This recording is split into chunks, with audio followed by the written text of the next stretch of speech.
Olá, nosso terceiro capítulo trata principalmente sobre as diferentes estruturas que compõem o sistema nervoso central. Nós vamos tratar apenas do sistema nervoso central porque é o que tem o maior interesse para os educadores em geral, né? É importante aqui notar que o sistema nervoso ele é o grau máximo de envolvimento no que nós chamamos de cognição. Cognição enquanto a percepção que o organismo tem do seu entorno e a ação que ele promove para responder a esse entorno. Cognição, em termos mais holísticos que nós vamos usar aqui na nossa disciplina, ela se refere então a cada pedacinho da nossa pele. A cognição não é um aspecto apenas inerente ao cérebro, mas é inerente a todo o organismo. É claro que o cérebro, enquanto a estrutura master, né, de cognição do nosso organismo, é essencialmente a parte que vai controlar todos os nossos comportamentos. É importante destacar aí, neste capítulo, a função de algumas estruturas em especial. A primeira delas eu destacaria o tálamo. O tálamo é uma estrutura central, bastante primitiva ainda do sistema nervoso. Nós vamos encontrar em todos os vertebrados a estrutura chamada tálamo. E essa estrutura é essencialmente responsável pela nossa atenção e pelo filtro da percepção, ou seja, todos os ingredientes que nós recebemos sensoriamente e que se destinam ao cérebro são filtrados inicialmente pelo tálamo. Isso é óbvio, né? Porque nós estamos escutando o professor, de repente tem barulho de automóveis na rua, nós vamos nos desligar deste barulho do automóvel para filtrar a nossa atenção e direcionar apenas para a voz do professor. Então o tálamo está diretamente relacionado com a atenção. Também as informações subliminares, né? Quando a velocidade da informação sensória ela é muito rápida, o tálamo não consegue filtrar isso, mas isso chega até o córtex, chega até o cérebro, as partes cognitivas master, e acaba afetando o comportamento e a tomada de decisões do organismo. Então a primeira estrutura importante é o tálamo. A segunda estrutura é o hipotálamo. O hipotálamo, para vocês terem uma ideia da importância dessa estrutura, ele controla todas as glândulas do corpo via hipófise, ou antigamente chamada pituitária. A hipófise ela vai controlar as glândulas sudoríparas, as gônadas, né, que é importante para o desenvolvimento do organismo, vai controlar aí as glândulas salivares, vai controlar as glândulas, principalmente as suprarrenais e os hormônios relacionados ao estresse. O hipotálamo é uma estrutura central, então, de ativação do comportamento.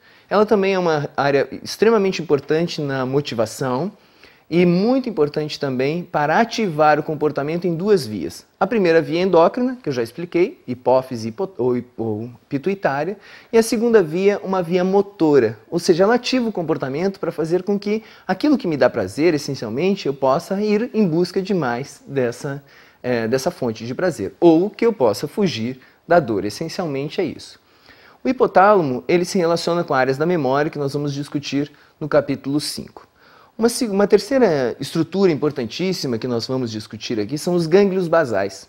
Os gânglios basais, eles são responsáveis pela automação dos comportamentos motores.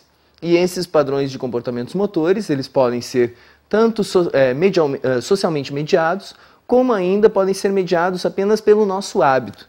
Então nós geralmente dirigimos de uma mesma forma, inclusive quando nós não temos os neurônios bastante mielinizados dessa área dos gânglios basais, e a gente está aprendendo a dirigir, a gente olha para o câmbio para trocar marcha, né? Deixa de olhar nos espelhos retrovisores, deixa de olhar para frente. É muito comum que a gente erre nesses primeiros momentos quando nós estamos ativando um comportamento pelas primeiras vezes. À medida que nós vamos treinando e que esses neurônios dos gânglios da base de automação desses comportamentos eles vão se tornando mais e mais mielinizados, como nós já discutimos no capítulo 2, automaticamente nós vamos trocando a marcha sem mais precisar olhar para o câmbio ou mesmo sem precisar tirar a nossa atenção voltada para o volante e para frente do automóvel. Então os gânglios basais eles constituem aí uma área importantíssima e são chamados de gânglios, são núcleos subcorticais. Aquilo que nós chamamos de cérebro, na realidade, é essa fina camada que reveste toda a nossa estrutura cognitiva superior.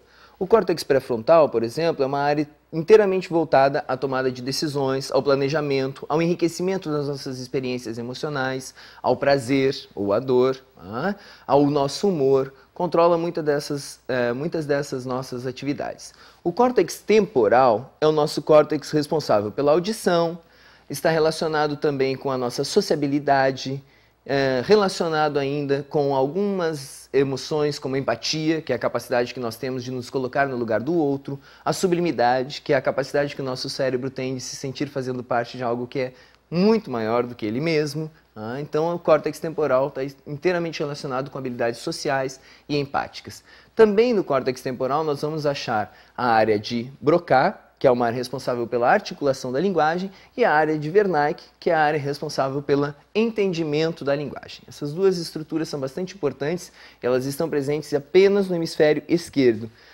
O correlato do hemisfério esquerdo no hemisfério direito são as habilidades musicais. Então, da mesma forma como a gente lê uma partitura, nós lemos um texto, nós também lemos a partitura. Só que o responsável por isso vai ser o córtex temporal do hemisfério direito. Depois do córtex temporal, nessa região aqui, se nós pegarmos na orelha, na porção da orelha, posterior à orelha, nós vamos ter uma estrutura responsável pela nossa imagem do corpo. Nós temos um mapa do nosso corpo no córtex parietal. O córtex parietal também ele pode ser estimulado eletricamente para a gente ter algumas das nossas sensações, como aquelas de quase morte, que as pessoas estão se vendo fora do corpo. Então é bastante interessante isso. Essas estruturas corticais elas sofrem mudanças muito drásticas, principalmente durante a adolescência, porque o corpo sofre mudanças muito drásticas, o braço fica muito mais longo, as pernas muito mais longas, o corpo dá uma espichada, automaticamente demora para sofrer o ajuste disso no nosso cérebro. Também as gestantes, aquele barrigão enorme, o ventre bastante volumoso, até que a gestante tome consciência do seu corpo alterado, ela acaba esbarrando a barriga em vários objetos, nos utensílios da casa, enfim. Por último, nós temos o córtex occipital, é a região mais posterior aí do nosso cérebro. Esse córtex occipital ele vai ser responsável essencialmente pela visão. A visão tomou aí um grande espaço na nossa habilidade humana, porque a partir do momento em que a gente começou a caminhar nas savanas africanas, automaticamente a visão teve uma preponderância frente à audição ou à olfação, por exemplo, que eram órgãos dos sentidos menos privilegiados. Nós temos que ter em mente que o cérebro, o encéfalo humano, é uma das estruturas mais sofisticadas e talvez a mais complexa do universo próximo, e que não basta, assim, uma primeira passada de olhos para entender. Neste capítulo, nós tentamos aí, então, mostrar as principais estruturas do encéfalo e como ela se relaciona com a aprendizagem. Espero que o estudo seja instigante para posteriores pesquisas dos alunos.